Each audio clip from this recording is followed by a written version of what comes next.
ఇప్పుడు ఎన్ని కోట్లు ఖర్చు వందల పెట్టి మంది. అసలు సంగతి చెప్పమంటావా? దేనికి అసలు ఇది? అదేదంతా డిస్ట్రాక్ట్ చేయడానికి. పాలిటిక్స్ వాళ్ళు ఫెయిల్ అయిపోయారు. రేవంత్ రెడ్డి ఇచ్చిన వాగ్దానాలను ఫెయిల్ అయిపోయాడు. నిరుద్యోగులకు ఉద్యోగాలు అయ్యి, నిరుద్యోగులకు 4500 ఏది? ప్రతి ఒక్కరికి పెన్షన్లు అన్నాడు 1500, 2500, 3000. అరవది తులం బంగారం అన్నాడు.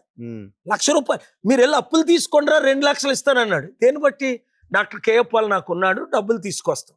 ఒప్పుకున్నా, నేనే కదా ఆ రోజు సపోర్ట్ చేశాను. బట్టి విక్రమార్కి ఇస్తుంటే ఆపింది ఎవరు? ఫైట్ ఇచ్చింది ఎవరు? రాహుల్ గాంధీకి అల్టిమేటం ఇచ్చింది ఎవరు?